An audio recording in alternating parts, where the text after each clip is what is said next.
Hey everybody, it's Matt Anderson here, and thanks so much for joining us for another episode of Seen and Heard by Institute for Family.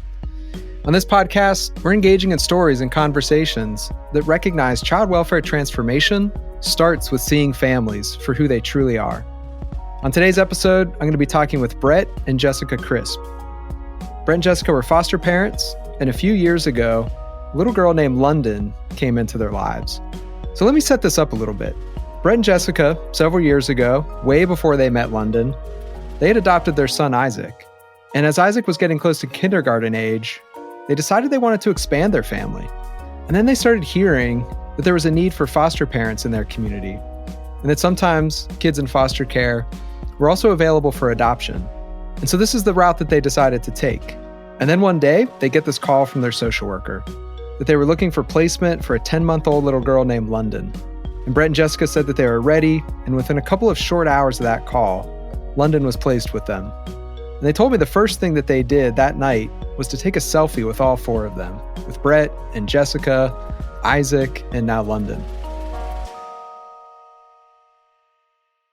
Yeah, it's funny, that picture, and we still have it hanging on our wall today, and the looks on all of our faces, I think, is very telling now in hindsight. You know, Isaac has this big cheesy grin like, I finally have a sibling. And Jessica and I probably have this mixed emotion, like super excited, but also, oh my goodness, what did we just get ourselves into look on our face. Mm-hmm. And then, yeah, London has this like, who are you and what just happened to me? It's a snapshot of a moment that describes so much, I think, of what the foster care experience is for kids, for parents. What just happened to me? Where am I? Am I staying here? Where am I going next? These are big questions that kids ask, and I think their parents do too.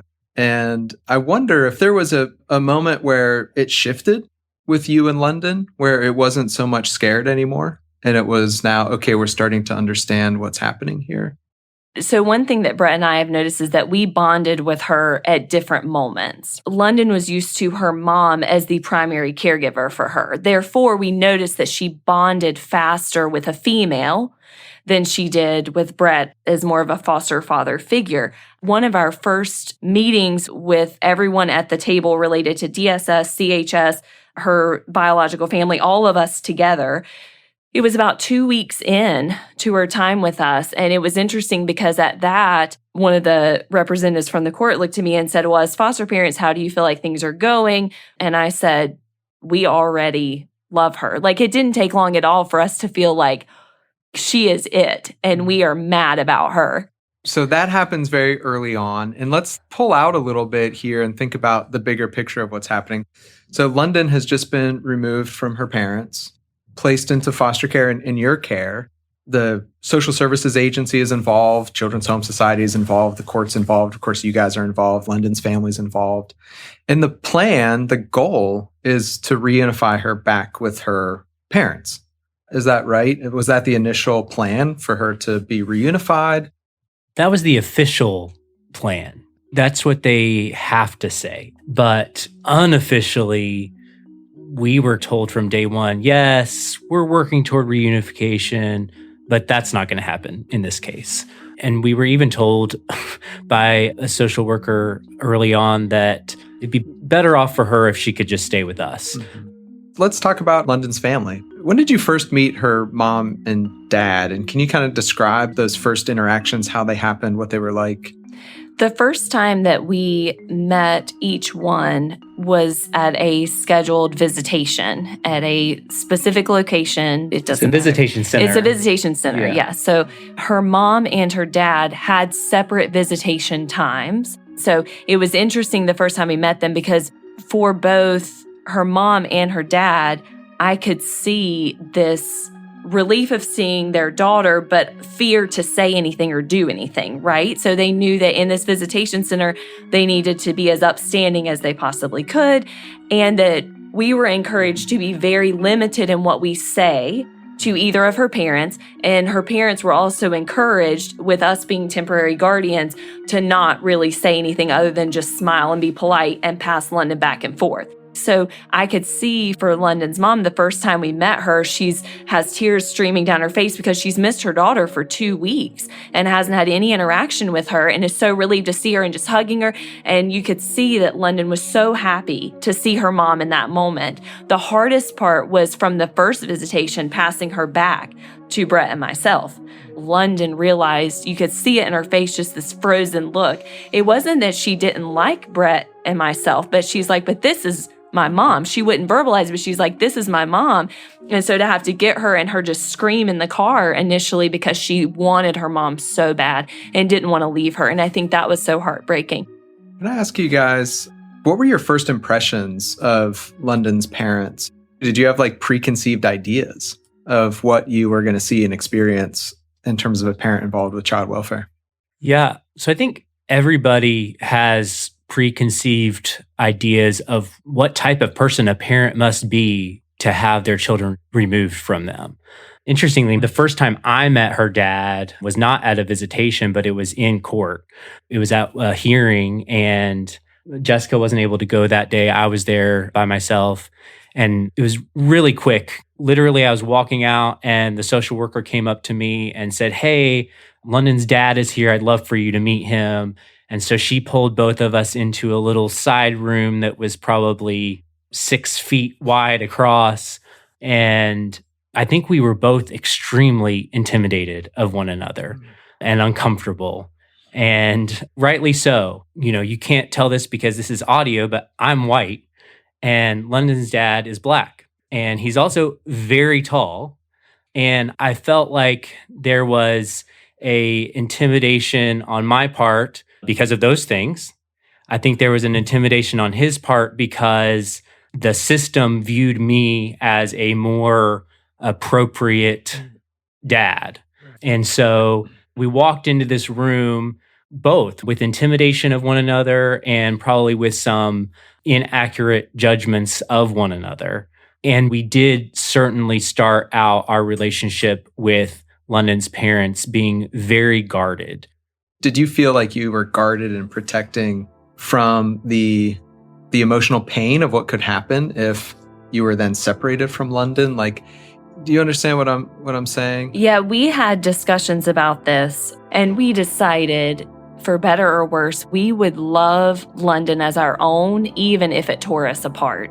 That to really give London what she needed as her stand-in parents, we needed to be 100% reckless abandonment love. Right, of course. I want to just try to advance this a little bit. So now months have gone by, many months probably. And so the official plan always remained reunification, but in the day-to-day interactions and where things seemed to go, you were understanding this was going towards adoption. And so you're investing your heart and your family into that. At what point did things start to evolve or shift maybe in your relationship with London's parents? Was there a moment or interaction that you started to feel differently about? Yeah, I felt like we were almost the enemies, or on the same side as the enemies, meeting DSS is what it felt like. So it was right about 6 months in.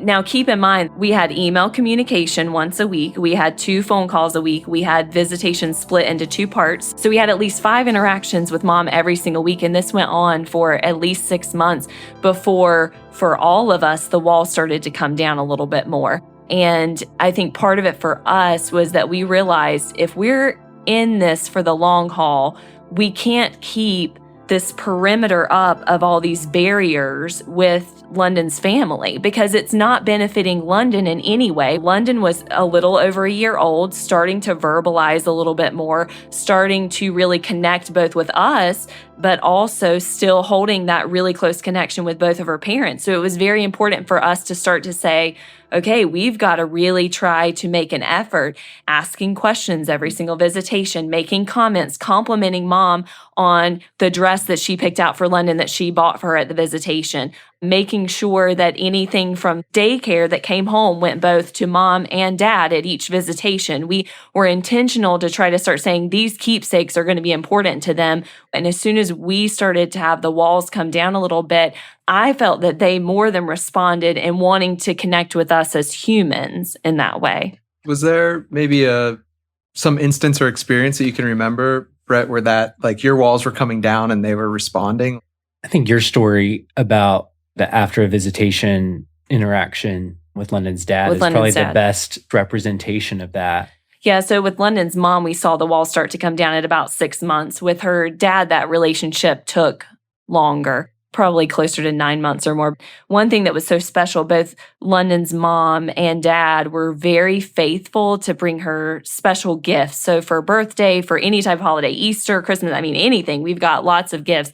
So London's dad connected with our son even more than he did with us initially. And part of that, I think, was that our son does not go into circumstances with any type of preconceived notions about anyone. He's just very verbal, very social, and wants to know everybody. So he wanted to see London's dad, wanted to high five him every visitation. Like, we developed a visitation routine, and Isaac was a very important part of that. And at one of the visitations, London's dad had brought her the most beautiful outdoor porch swing for us to take back home with us. The only problem is that there was no way that was going to fit into our vehicle.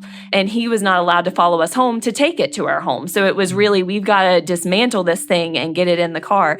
And so he and I both looked at each other and we just kind of shrugged and said, okay, I guess we're going to do this. He was like, you take the kids, I'm going to start taking this apart. So he worked for over an hour to dismantle every bolt on this incredible swing that he had gotten for her. And he just wanted to make sure that the air conditioning was going, that the kids were okay, because we're in this tiny visitation parking lot. It was towards the end of the summer. It was blazing hot outside at 5 o'clock. He was like, we can do this. And we just continued to talk. And it was interesting because we just became two parents taking care of our kids, and trying to get an awkward gift in the back of a car, which everyone knows. You get that box or you get that thing, you can't get in the back of your SUV. There's no way. Yeah. As you're telling the story, I'm like, well, that's what any dad would do for his daughter. And that's what he was doing for London with you. It's a really beautiful story. And so he wanted a porch swing for his daughter at your house. Do you know why? Yeah, I don't know. But what was interesting was that we promised to put it back together, and we did get it back together. And he said, please take a picture of it, of her in it for me. He said, because I want to see her in it. And so we showed outside where the kids were on the swing, and it meant the world to him. And I think him seeing that we truly valued him as a person, not just her dad. Like, over time, especially the way that he was so polite with Isaac, and he would always answer whatever question Isaac had. Isaac always had some type of question for her dad. And then that started building this really great relationship between us and her dad. This is what I love about your story, right? Is that at some point you have this shift where now we're just human beings. We're parents.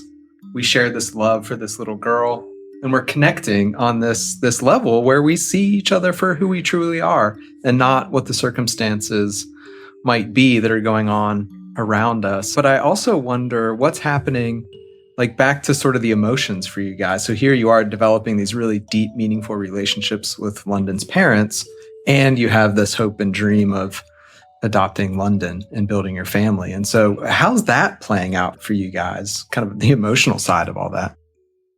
For me, it wasn't as much of a moment in time where things shifted or where I had a change in my mindset. It really was a process over time. The more that we interacted with her family and the more that we were able to just be kind of side by side instead of face-to-face adversarial. I think seeing how much her parents loved her, how much they wanted to provide for her, how much they were going above and beyond what was asked of them to prove that they were worthy parents to parent their own child.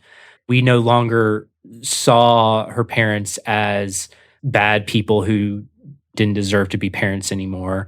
And they no longer saw us as enemies who were trying to take their child from them. Like Jessica said earlier, we couldn't be foster parents and not love the child that was in our home 100%. There was no way for us to do it without viewing her as our child. And I think about, those moments of caring for her and the night when she's sick, or even just, rocking her and singing to her to put her to bed, all these things that we had with our son. Every parent has these moments with their child that bonds them and creates this family identity. And we had that. We had that family identity and we had that parent-child bond. So, Jessica, I want to ask you about this too, your experience of it. But before I do, just to kind of clarify where we are in the timeline here, how long into this are you at that point? A year, 6 months, 18 months? Yeah, so at this point, she had been with us between, I would say, 12 and 14 months. Okay. Honestly, we continued to be more intentional. We made the most of every phone call that we had with her parents. We had her parents' pictures beside her bedside. She physically saw their faces multiple times a day right beside her crib. And so we're seeing this process. Now, Brett's experience was more of a process. For me, we're right at 14 months in of her being in our care, and we were informed. The first step of the process is it's adjudicated, and that is a step that for our case did not happen. So we are a very unique case in that London's case was not formally heard in court and was continued 3 months, 3 months, 3 months, 3 months. And as we approach an October court date, we are told, even though this was never adjudicated, Mom has done an amazing job and already sustained everything on her plan for more than 6 months with really high criteria. I mean, I honestly don't think I could hold down a job and do what they expected Mom to do in order to earn back her child. It is so extreme. You could not miss calls. You could not miss visitation. You had to come to every appointment. There were all these extra counseling things. There was so many layers to it that were demanded of her. And she had maintained that really at least 9 months of the 12 months at that point, and now we're going towards 14 months, and she still maintained it. So we knew in our mind, Mom has met this. And I think when I realized we're approaching the court date and she really has been so faithful with that, her dad has also been faithful in doing his part, then in my mind, it clicked and I realized there's a chance we're going to lose her. And that was when I started to feel fear. I respected her parents, but I still was clinging. I think it kind of just hit me out of nowhere when I realized, well, it felt like all of the cards were stacked in our favor. And then you realize, actually, it's completely shifted. And I think I didn't see that shift coming, even though I cared about her family. Right. Yeah. So now you're 12 to 14 months in. You're obviously bonded and love London, but you're also observing what her parents are doing, and you're starting to realize, okay, this is maybe not going where we thought it was. This hope and dream of adoption might be starting to fade. And just to go a little bit deeper for you as a mom, what were you feeling at that time? What was the tension going on in those two worlds? Yeah, the only thing I could relate it to as a mom was thinking, how would I feel if my son was gone from me, right? So a part of me thought, I can't stand the thought of losing Isaac. I can't stand the thought of losing London. So it's almost like this internal panic. And then I would also relate to London's mom has been without her for over 14 months. And all she's been able to do is see her 2 hours a week for 14 months. Yeah. That's it. So it's like I felt this internal fight of I hurt so bad at the thought of losing her. And then I started to realize I hurt so bad at the thought of being in her shoes. I can't imagine being separated from my child for over a year, going from 10 months to 1 year to going towards 2 years old. It's such a critical time in a toddler's life. And for her mom to miss so many milestones. And then I started to almost become infuriated because I'm like, if they're getting them back, they need to do it. If things are going that direction in the best interest of London, this needs to happen sooner than later. When we were first in court together, 2 weeks out from her placement, it's a tiny courtroom. There's only 4 rows, I think, for family members and foster parents and stuff to sit on. And so we have this really little space and you wait for your case to be called. The parents will go up front and it's just this whole process. So initially, we were sitting basically as far as we could from her family. Over these months, over the 14 months getting us to this point, we were getting closer every court date, until we would intentionally sit together to talk before court and to support one another. There was one moment in court that October, the case was to be adjudicated that day. So it did not happen. A continuance was put in place again, which meant she had to wait another 3 months for anything to change in her situation. And we found ourselves crying and hugging and comforting London's family. So at that moment, at 14 months in of being foster parents, we realized we hurt when they hurt. This is a deeper connection with their family than we ever realized. Yeah, I think that kind of courtroom picture is really a good representation of the transformation that happened during our foster care experience. At the beginning, like Jessica said, we're sitting close to the DSS worker. We feel like that's the quote unquote side that we're on. As much as the system is supposed to be about the best interest of the child, it really is set up against the parents of the children. That's how it felt at the beginning. Over time, as trust and relationship and love were developed, we wanted not only what was best for London, we wanted what was best for their family. We moved closer to them, but they also moved closer to us. Yeah, I mean, what you both are describing there is incredible. And I'm thinking like what you said a second ago, like the way to summarize so much of your story is as trust, relationship, and love developed, you all got closer. And Jessica, what I'm hearing you say in all of that is that this transformational moment or shift for you happened as you started to put yourself as a mom in the shoes of London's mom and think about, what if I was going through this? What would I want to have happen? And I wonder, is that a moment where it's really happening now? Like, okay, this is reunification. We really are now not pursuing this dream of building our family, but we're pursuing this dream of helping a family come back together and be together. Absolutely. And especially at that October court date, the level of devastation I felt for her mom when the case was continued for 3 months, which means you don't get increased contact, continue what you do without missing a mark for 3 more months, and then we'll reevaluate you. And when I sat there and saw the level of devastation she felt as a mom to know that she had worked so hard and she didn't matter enough to be heard. Wow. That to me made me cry. Wow. It hurt. And this is already over a year. Yeah, it's over a year. We're 14 months in. You have no idea what's going to happen. You're just in a holding pattern. Right. And as of that October court date was when Brett and I, through October and into November that year, realized it's on us to help it move that way. Instead of us being something that's almost restricting the progress because we're trying to do our job so well, we need to speak out and we need to advocate for what we're seeing, because what's in London's best interest is for us to not be silent either. The thought is we'll start to have more interaction and that we as the foster parents can start communicating even more so that mom knows how to take care of London, because there has to be a way you can kind of pass off this information. So you're really working towards increased communication, more responsibility on her mom to be able to be involved with healthcare decisions and different things going on. So that's the progression. So putting pause on that and not moving it means another period of time that she's not able to have any more responsibility. And so, Brett, what I'm hearing here is there was this shift from speaking up for London and now becoming even sort of an advocate for London's parents. So can you describe what that actually looked like? What was that like for you guys to speak up or be an advocate for her parents? Yeah, right after we realized that this is kind of where it's headed, and we did feel like, okay, they've done everything they need to do. They need to be reunified.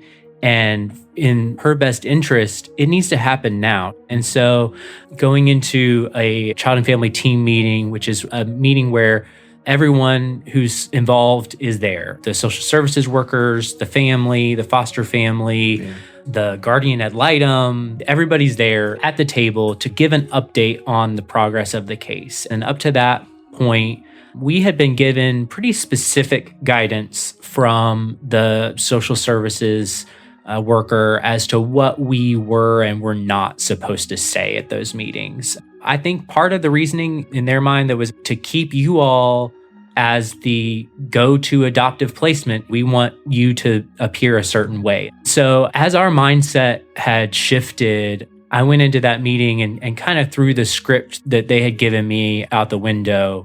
So instead of just going down a list of doctor's appointments and updates on how London was doing at daycare and how her behavior at home was, kind of this very sterile report that was a norm, I felt like this was our opportunity to kind of go on record.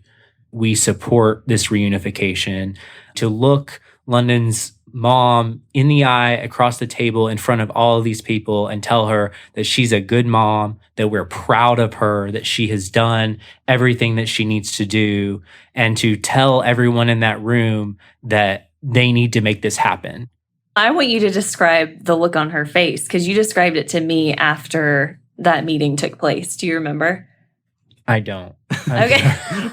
It's been a while at this point. It's been a long time. So her mom, London's mom, is one of the sweetest, most calm, almost shy people. She never wants to inconvenience anyone. She doesn't want to seem too bold. And so she's very guarded. But I remember you saying, because Brett and I had worked together and written out this whole thing, prepared this whole thing. And I was so excited for you to share that at the meeting because I wasn't able to be there. But you said that as you were looking up from what you were reading and looking at her, that just tears were just pouring down her face, like that she was so silent sitting there.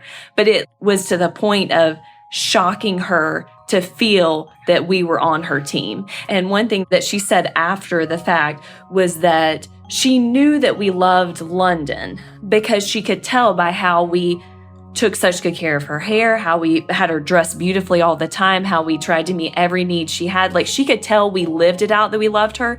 But that was a moment when Brett spoke in that meeting that she felt loved, that she felt like our love went past London and went to her whole family. Yeah. It feels like a moment where everything really shifted. For you guys, maybe, for the love for London to the love for her mom and her family. And I just imagine this like heartbreak that you have for what you hoped for, but also was there, because now we know this is happening, right? Like, London's going home with her mom at some point soon. And was there this like heartbreak for you, but something beautiful coming out of it for London's family? Am I putting words in your mouth, or is that like, I just imagine this deep heartbreak, but also some new sort of love forming? What's interesting is that I didn't feel the heartbreak so much as I felt like for the first time we did something right. Like, I know we've been checking the boxes, but that movement and him sharing that felt right. Like we were fighting for the right team. And it felt like not only did we give her a voice, but that we truly, and Brett truly articulated what London's needs were. And he was right. There's a window of this time of attachment, and it's going to get so much harder for her family if it doesn't happen soon. What was leading up with you guys, with London and her parents? What plays out over the next few weeks in terms of like, okay, now this is really happening? What was that experience like? There was another court date coming up. And so what we all expected was that we would go to that court date. They would hear the case. They would talk through it, make a plan, maybe increase visits, and kind of have this transition in place that we could help support. That's what we thought would probably happen. And then, almost putting another bookend onto our experience, we got another call on a Friday morning that said, okay, well, we all just met at social services and we are deciding to drop our case. She's going home today. There was not a plan in place. There was no transition. There were not increased visits. It was just, okay, she's going home today. You need to pack her stuff up. And really, there was no even coordination on their part as to how that would happen or what that would look like. Just, you work it out with her mom. Yeah, it was interesting. We felt very strongly that we wanted to see all of this through to the very end. So that morning, right after we got the call that she was going home that day, I remember just collapsing on the floor and bawling. I needed a good 15 to 20 minutes because even though I knew it was happening at some point in the next year, London was going home, I didn't know today. Right? And the reality of that was very scary for multiple reasons. I did trust her mom. That meant that it's a rude awakening for her mom. Her mom handed off a 10-month-old and is getting a 2.5-year-old back with lots of medical needs, none of which she's been able to maintain because there was no transition, right? Them deciding that the case was going to be dismissed meant it's kind of like no one's involved anymore. So it took a little while for me to emotionally collect myself because that was when it hurt so bad. Like, the grief was just like a shock. And what was it? Like, what were you grieving? What was the pain that you felt? I felt like I was losing my child. When she handed off London with no notice and London was just taken away, I felt like I knew what that felt like because I knew she would never be with us again. I knew that I had no right to have any time with her. And one of my fears was that it was over. I was so afraid this is it. I talked to their mom. We coordinated that we would get our son, Isaac, out of school early because it was a school day and he needed time to say goodbye. Because he didn't know. He didn't know. That's part of the thing, too. Like, at this point, he has no idea. She's lived there for 1.5 years. Brett got Isaac out of school. I stayed at home and I automatically started trying to put stuff together. I started typing up basically like a London manual, everything you need to know that I've never been able to tell you yet. The food she likes, the music she likes, where she goes to sleep, the books that she prefers, all these things that will hopefully help the first 3 or 4 days for her mom not feel like a nightmare. And so I called her mom and I was still crying, even though I was trying to hold it together. And so it was the first time outside of scheduled phone calls that I could call her mom. Wow. Actually, I can never call her. She had to call us. So I called her and I said, "Congratulations, your baby girl's coming home." And she bawled.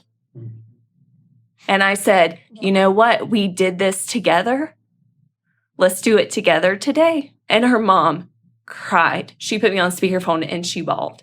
And she said, "I am so happy." And then she said, "But I hurt for you." And then I cried again and she said, "You're losing her today." Yeah. And I said, "Well, we're just glad she's coming to be with you again because you have fought for over 1.5 years to have her back." Her pain was your pain and vice versa. It's powerful. It's really powerful. And did London come to your house that day? Did you all have that experience of her, or London's mom, come to your house? Yeah, it was incredible. It's the first time we had ever told her what our address was because everything's so separate. So we gave her our address. And I remember her parking and coming up and just tears flowing down her face. And we all ran outside and Brett and I had the hugest smile on our face and we just passed her off. We also felt like if she was open to it, we felt like it would be really helpful for our son Isaac to be able to see where London was going and see that she had a safe home and see her bedroom and just to be able to visualize where she was. He was, 7 years old now? 6, 7 years old? 7. Yeah, okay. And I think one thing that the only concern that I mentioned to London's mom was that I was nervous about how this was going to be for Isaac. Yeah. A sudden absence of a sibling. Yeah. And on the phone call, she said, "I know they're siblings, they're brother and sister."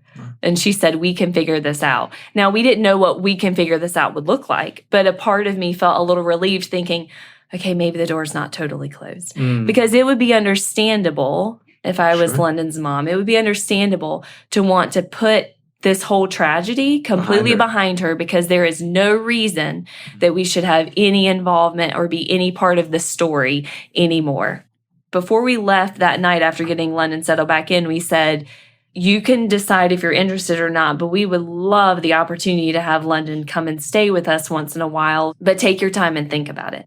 Just to sort of recap, because a lot has happened, right? So you all get a phone call and there's this little girl, 10 months old, that needs temporary placement. Maybe it's going to be an adoption, right? So you have an hour to get ready. She comes, she's with you. 1.5 years, all this stuff plays out. And then you get another phone call. She's going home today. You have 6 hours to make that transition happen. So just 2 life-altering phone calls with this amazing story in between. And now we're 2 years later. And now there's been this ongoing relationship with your family, with London's family. How has it continued to evolve? Pretty shortly after London went home with her mom invited us to come. Their family does a big extended family Sunday lunch every week. And pretty soon after she went home, her mom extended that invitation to us to join them at that. And so we went to that. And that was a really neat thing that expanded that relationship even beyond just their kind of little nuclear family and to their extended family as well. It's hard to explain to people who aren't living it, but it really feels like at this point, and it's taken a while to get there, it feels like a relationship that you might have with a family member that you are regularly in one another's life. we are no longer her foster parents. We don't have that role. And sometimes that's been hard. It's been hard sometimes when she's visiting us to not want to kind of revert to, you're my child. But we have received just as much as we have given in that relationship. London's mom has been so gracious and empathetic toward us. We really are all kind of like extended family members with one another at this point. Jessica, I'm just curious, what have you received through this whole experience? To me, I have received a new perspective in a lot of ways. At times it maybe didn't feel like a gift, but it really is, because our family has expanded to a whole new family of people.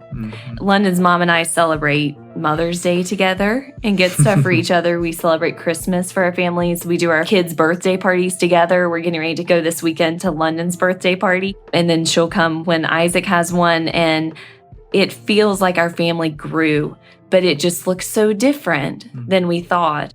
And as we kind of wrap up here, what's life like now? How's Isaac with these things? What's life like now? Yeah, he still calls London his sister. He loves when she comes to visit, loves getting to play with her and interact with her. It feels very normal to us at this point, to our family. It looks very different from the outside, but it feels very normal to us. Also, as far as where we are today, we're not pursuing adopting another child. We're not licensed foster parents anymore. We went into that experience feeling like God had a purpose for our family to adopt a child. And I think what we have realized is that there's still a plan. It's just a different plan and a different mission than we had in mind originally. And so we have decided for this season of our life, at least, that we're not pursuing that, but that we're pursuing to continue this relationship with London's family, and that we're putting energy into that relationship as opposed to trying to pursue growing our family in the way we originally thought.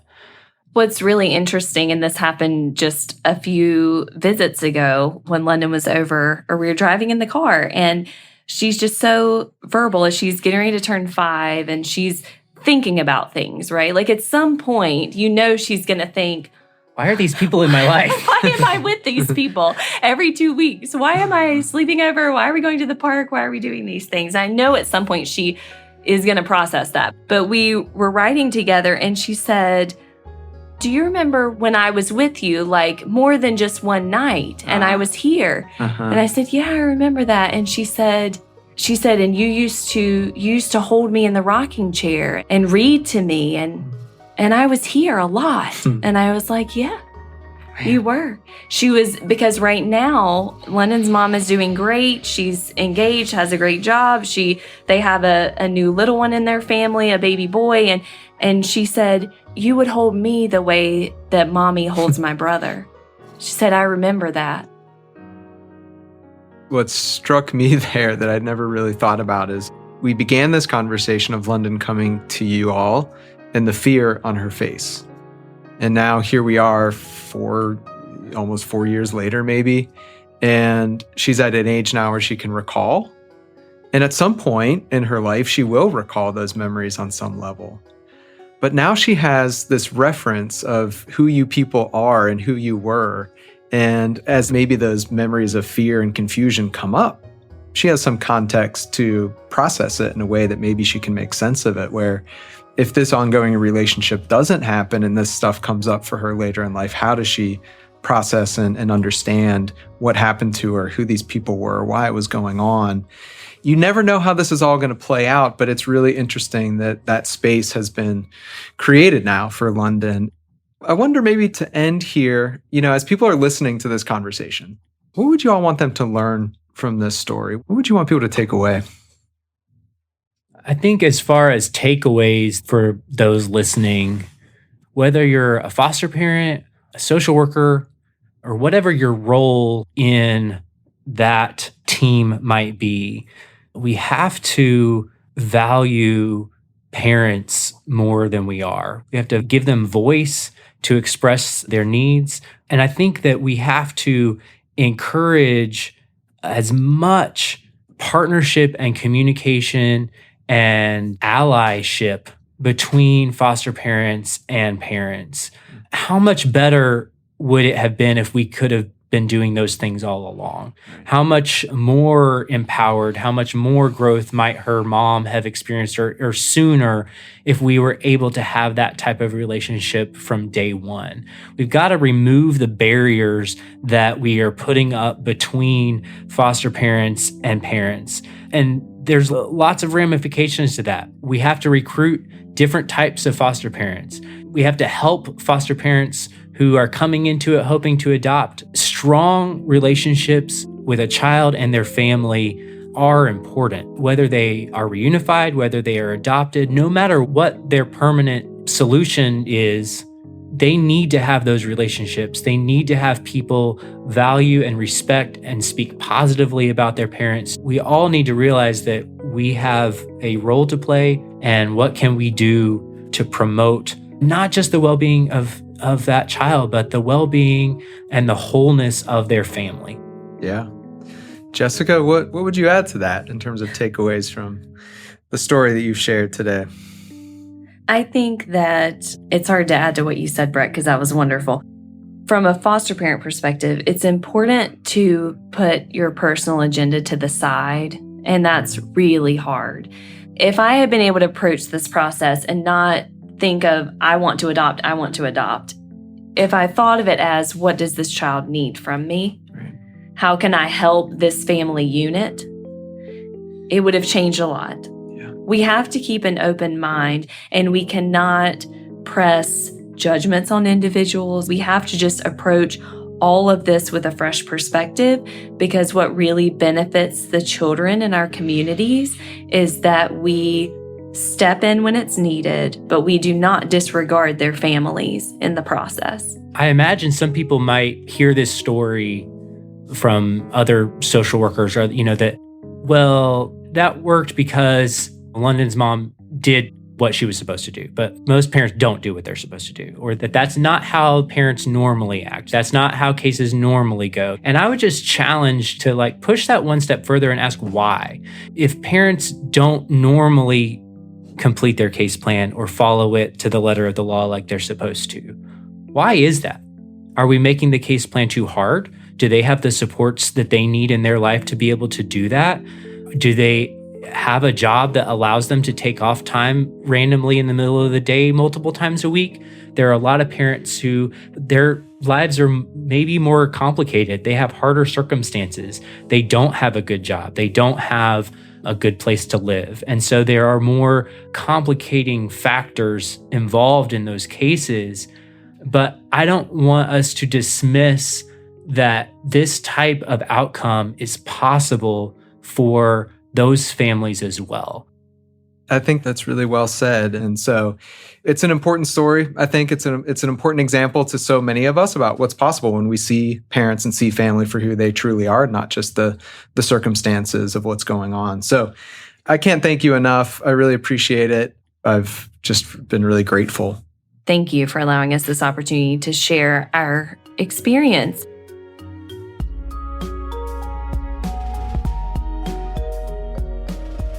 As always, I just want to say thank you to Brett and Jessica for sharing their story with us.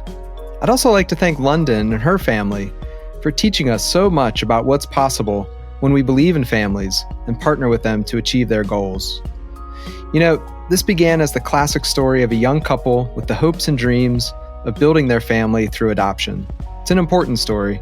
It's one that happens every single day and that we celebrate in courtrooms and living rooms all across the country. But what makes this story so interesting is that somewhere along the way, Brett and Jessica had a moment, or maybe moments, of seeing London's parents in a new light, recognizing how much they loved their daughter and how much London was bonded with them. They knew their hopes and dreams were no longer about building their family, but being partners in rebuilding London's. They allowed their hearts to break just enough so that London's heart could heal. And in that act of love, two families came together and formed a community around London and her parents. This is just one example of what it means to see families for who they truly are. I'm sure you recognize my voice by now. I'm Isaiah Strozier, and I'm a part of the creative team here at Seen and Heard by Institute for Family. Have you checked out our website yet? I think you should. If you love the podcast episode content, then I'm sure you will love the additional videos, articles, and clips you will find on our website. So go to seenandheardpodcast.com to find bonus content on guests and topics that we discussed. I can't end the day or this episode without shouting out our army of folks that helped put this show together. Executive producer, Michael Osborne. Editorial assistants from Paige Williams. Mixing, mastering, and sound design from Morgan Honecker. And our composer is Christian Higas. That's a wrap for today. See you guys next week.